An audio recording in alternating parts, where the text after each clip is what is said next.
My dear students and friends, you are welcome in my channel Golden Future 078। 078 में आपका welcome है।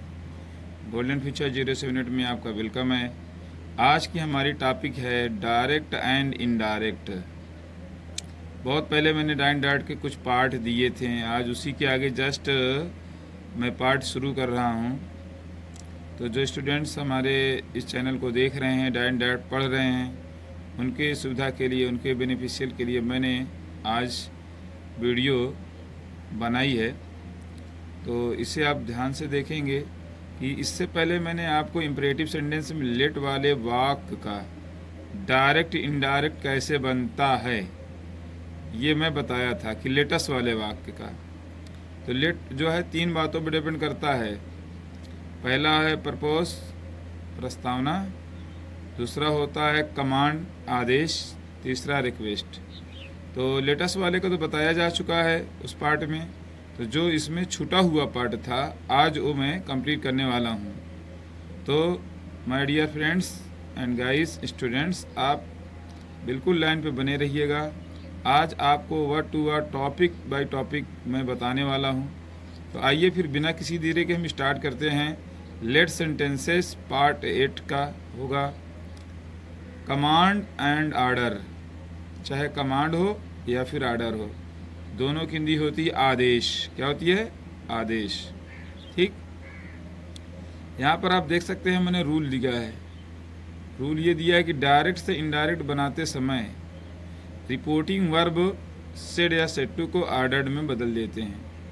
अगर command और आर्डर वाला होगा, ये रिपोर्टेड स्पीच से पता चलेगा कि ये कमांड आर्डर वाला है या फिर जो है रिक्वेस्ट वाला है या फिर लेटस वाला है, क्योंकि सारी जानकारी हमें रिपोर्टेड स्पीच से ही मिलती है। ठीक, तो उसको हम आर्डर में बदल देते हैं। अगर कमांड या आर्डर वाला होता है तो सेड या सेड टू को आर्डर्ड में बदल देते हैं। फिर उसके बाद लेट के स्थान पर दैट लगा देते हैं। जो लेट है ना वहाँ पे दैट लगा देते हैं, ये देखिए। फिर नाउन या प्रोनाउन के बाद शुड लगाते हैं। नाउन या प्रोनाउन के बाद शुड लगाते हैं। ठीक है, आइए फिर डायरेक्ट हम स्टार्ट करते हैं। डायरेक्ट हमारा पहला ये है कि the owner said to the workers. मालिक ने वर्कर्स कर्मचारियों से कहा, वर्कर्स यानी काम करने वालों से कहा, मजदूरों से, लेट नो वन कम लेट, किसी को देर मत आने दो। तो यहाँ पर देखिए जो रिपोर्टेड स्पीच में जो सेंटेंस दिया है, ये लेट जो है आर्डर का भाव दे रहा है, किसी को देरी से मत आने दो। तो आदेश कर रहा है ना यहाँ पर। तो देखिए मैंने जब इसका इनडायरेक्ट बनाया है तो लिखा है कि द ओनर, ये जो सेट टू था हमारा, ये था है ना, इस सेट टू को हमने आर्डर्ड में बदल दिया। किस में बदल दिया? आर्डर्ड में। और उसके बाद द वर्कर्स, जहाँ पर लेट था वहाँ हमने दैट लगा दिया। लेट के स्थान पे हमने दैट लगा दिया। नो वन, नो वन इसका सब्जेक्ट हो गया। अब उसके बाद नो वन के बाद हमें शुड लगाना पड़ेगा। क्या लगाना पड़ेगा? शुड और कम लेट। ओके, फिर उसके बाद और करके मैंने दिया है। जैसे अगर आपको ये वाला कम समझ में आता है तो एक दूसरा रूल इसका ये भी है कि आप द ओनर आर्डर्ड द वर्कर्स, यहाँ तक आप आएंगे। जैसे कि यहाँ पर लेट आप हटा देते हैं, लेट हटा के दैट लगाते हैं, तो लेट आप ना हटाएं, उससे पहले बल्कि टू लगा दें। क्या लगा दें? टू लेट आप कर सकते हैं। टू लेट करने के बाद पूरा सेंटेंस उतार दीजिए, कोई दिक्कत नहीं है, ये भी सही होता है। ठीक है, मॉडर्न में इसी को अच्छा माना जा रहा है। और वैसे आप दैट से भी कर सकते हैं, दोनों सही होता है। ठीक, लेट वाले में खाली टू लगाना है आपको और सेड या सेड टू को ऑर्डर में करना है, इतना ध्यान देना है। और जब आप दैट लगाएंगे तो दैट के बाद जो है सब्जेक्ट बाद शुड आना जरूरी है, ये आपको ध्यान में रखना होगा। ये शुड आना चाहिए दैट के बाद। और अगर लेट है, आप टू लगाना चाहते हैं तो फिर कोई दिक्कत नहीं है, आप उसको कर दें टू लगा के, यानी टू लेट कर दें, उतार दें, फिर लेट नहीं हटेगा। जब लेट हटाते हैं तभी कंजक्शन दैट लगेगा और उसके साथ शुड आएगा। ये बात आप ध्यान में रखेंगे। ठीक है, अब उसके बाद चलिए हम बढ़ते हैं दूसरे डायरेक्ट की तरफ। दूसरा डायरेक्ट हमारा ये है कि द जज said let the man be set free. देखिए जज से हमेशा ऑर्डर ही करते हैं। उसने कहा कि आदमी को आज़ाद कर दो, सेट फ्री माने मुक्त कर दो या आज़ाद कर दो। तो जज ने क्या किया है, ऑर्डर ही किया है ना। तो यहाँ हमने लिख दिया है द जज आर्डर्ड, उसके बाद दैट लगा दिया हमने, द जज आर्डर्ड दैट, उसके बाद द मैन सब्जेक्ट था, उसके बाद हमने शुड लगा दिया, क्योंकि हम यहाँ दैट लगाए हैं ना, दैट लगाएंगे तो शुड लगाना ही पड़ेगा। और बी सेट फ्री इसको हमने लिख दिया। कैसा रहा है डायरेक्ट का इनडायरेक्ट, बढ़िया है ना। ये इजी बहुत होता है, लेकिन थोड़ा समझ की बात होती है, इसको समझना पड़ता है कि अगर आर्डर वाला है तो दैट के बाद शुड आएगा, ये बात को ध्यान में रखना है दैट लगाएंगे तो। और अगर आप दैट नहीं लगाना चाहते तो लेट से पहले टू लगा दीजिए, बहुत ही बेस्ट रूल है ये, खाली टू लगाना है आपको बस, लेट से पहले टू लगा दीजिए। सेड या सेट टू को ऑर्डर में बदलना ही पड़ेगा जैसे उसमें बदले हैं, ठीक है। द जज ordered to let the man be set free, ठीक। दोनों तरीके से बनता है, जो विधि आपको अच्छी लगती हो उसमें से किसी एक पे आप कर सकते हैं। तो कैसी रही टेक्निक, बढ़िया लगी ना। तो आइए बढ़ते हैं फिर हम आगे रूल की तरफ। आपका जब ये ऑर्डर वाला हो गया, कमांड वाला, ऑर्डर वाला, तो तीसरा इसी लेट में आता है रिक्वेस्ट। तीसरा आता है रिक्वेस्ट। रिक्वेस्ट मतलब होता है प्रार्थना। इसका मैंने रूल लिख दिया है। रूल ये लिखा है कि रिपोर्टिंग वर्ब सेड या सेट टू को रिक्वेस्टेड में बदल देते हैं। जैसे वहाँ हम सेड या सेट टू को ऑर्डर में बदलते हैं, उसी तरह इसमें सेड या सेट टू को रिक्वेस्टेड में बदलेंगे। और उसके बाद कंजक्शन टू का प्रयोग करते हैं, ठीक, कंजक्शन टू का प्रयोग करते हैं। यहाँ पर भी हम दैट लगा सकते हैं, लेकिन इसका बहुत बड़ा रूल है वो दैट वाला, वो आपके समझ में नहीं आएगा, बहुत ही अटपटा है। टू वाला ज़्यादा बेस्ट है, ठीक है।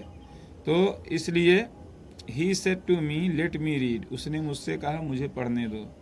देखिए वह मुझसे रिक्वेस्ट कर रहा है कि भाई मुझे पढ़ने दो, आदेश नहीं दे रहा है, रिक्वेस्ट कर रहा है ना, मुझे पढ़ने दो, मुझे खेलने दो, मुझे खाने दो। तो उसने मुझसे क्या किया है, रिक्वेस्ट किया है ना। तो देखिए सेट टू को हमने रिक्वेस्टेड में बदल दिया। वैसे मैं रूल भी यहाँ लिखा हूँ, सेट टू को रिक्वेस्टेड में हमने बदल दिया। बचा क्या हमारा मी, हमने मी रख दिया। उसके बाद कामा इन्वर्टेड कामा जब हमने हटाया तो टू लगा दिया। उसके बाद लेट तो इसमें था ही, टू लेट। और उसके बाद पर्सन में यहाँ थोड़ा बदलाव होगा, मी फर्स्ट पर्सन होगा, वो आएगा यहाँ ही से बदलेगा। तो ही का ऑब्जेक्ट जो है हिम हो जाएगा। क्या हो जाएगा, हिम। लेट के बाद हमेशा ध्यान रहे ऑब्जेक्ट ही आता है, लेट के बाद कभी सब्जेक्ट नहीं रखिएगा। अच्छा, दैट के बाद सब्जेक्ट आता है, लेकिन लेट के बाद हमेशा ऑब्जेक्ट आता है। इस बात को आप ध्यान रखेंगे, ये ग्रामर का बहुत ही मजबूत रूल है कि लेट के बाद हमेशा सदैव ऑब्जेक्ट का प्रयोग किया जाता है, ठीक। He requested me to let him read, ठीक। टू आप लगा देंगे और पर्सन आया है तो बदल देंगे, बाकी लिख देंगे, कोई दिक्कत नहीं है। जैसे अगर कोई ये जानना चाहता है कि सर इसका दैट से कैसे करेंगे, तो भी मैंने बता दिया है, आपको जो अच्छा लगे दोनों में से कर सकते हैं। तो यहाँ मैंने कर दिया, देखिए रिक्वेस्टेड मी तक तो आना है, जहाँ पर कामा नोट कामा था वहाँ हम दैट लगा देंगे, ओके। अब दैट के बाद मैंने कहा कि सब्जेक्ट लगेगा। जैसे हम यहाँ हिम किए हैं तो हिम का सब्जेक्ट क्या होता है, ही होता है ना, ही होगा ही। और वैसे भी मी फर्स्ट पर्सन है, वहाँ जाएगा तो ही है, तो यहाँ सब्जेक्ट ही बन जाएगा। यहाँ पर एक फ्रेज आता है माइट बी अलाउड टू, ये चीज़ हमको उस सब्जेक्ट के बाद जोड़नी होती है। जैसे कि ऑर्डर वाले में हम शुड नहीं लगाते हैं, शुड तो एक मतलब एक ही वर्ड है, इसलिए वो भी लगाना थोड़ा आसान होता है। लेकिन ये चीज़ आपको याद रखनी होगी, might be allowed to read. नहीं तो सबसे बेस्ट ये है कि आप टू लेट कर दें फुर्सत, यानी टू लगा दें, कोई दिक्कत नहीं है, पर्सन बदल दें बस, ओके। और अगर ये भी चाहते हैं तो ये भी आप कर सकते हैं, दैट से भी बनता है, लेकिन दैट के बाद फिर माइट बी अलाउड टू लगाना होगा। उसके बाद जो अदर वर्ड है उसको हम उतार देंगे, उसको लिख देंगे, ओके। तो ये हमारा इनडायरेक्ट कंप्लीट हो गया। ऐसा रहा इस इनडायरेक्ट, ठीक है। आगे बढ़ा जाए। आगे हमने दिया है कि the boy said to me, लड़के ने मुझसे कहा लेट मी प्ले, मुझे खेलने दो। लड़का मुझसे क्या कर रहा है, रिक्वेस्ट ही कर रहा है ना कि मुझे खेलने दो। तो इनडायरेक्ट हमने इसका बना दिया है कि the boy requested me, the boy requested me, उसने मुझे रिक्वेस्ट किया to let him play, to let हमने लगा दिया, मी द बॉय लड़का था इसलिए हिम यहाँ भी आ जाएगा, और प्ले था हमने प्ले लिख दिया। To let him play, the boy requested me to let him play, ठीक है। तो guys, my dear student, my friends, ये रही आपका direct indirect by west sir. ठीक है, ये रहा आपका डायरेक्ट एंड इनडायरेक्ट, जो बहुत ही बढ़िया अंदाज में मैंने बताया है। तो आप इसको पढ़ें, समझें, और उसके बाद कैसा है आप कमेंट ज़रूर करें। और उसके बाद मिलते हैं फिर हम आपको नेक्स्ट वीडियो में। नेक्स्ट वीडियो में आपको इम्परेटिव के बाद मैं एक्सक्लेमेटरी पढ़ाऊँगा। एक्सक्लेमेटरी सेंटेंस का डायरेक्ट इनडायरेक्ट कैसे बनाया जाता है वो मैं अगली वीडियो में आपको दूंगा। जितना वीडियो मैंने आपको दिया है आप उसको बिल्कुल ध्यान से पार्ट 1, इसलिए मैंने पार्ट डाल दिया इसमें, part 1, part 2, part 3, part 4, part 5, part 6, part 7, part 8 आज जाएगी आपकी।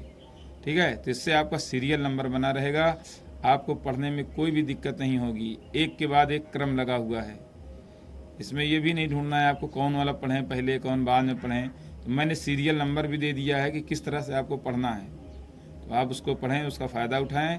लेकिन दोस्तों अगर अभी तक आपने इस चैनल को सब्सक्राइब नहीं किया है गोल्डन फ्यूचर 078 को, तो ये रेड कलर में जो सब्सक्राइब लिखा हुआ है इसको ज़रूर प्रेस कर दीजिए ताकि हमारी अगली वीडियो आप तक पहुँचे। और इसको लाइक और कमेंट करना तो बिल्कुल ना भूलें ताकि आप इसका बेनिफिट उठाते रहें। ठीक, और बस इसी के साथ कहना चाहूँगा thanks, good day to you, be happy, okay.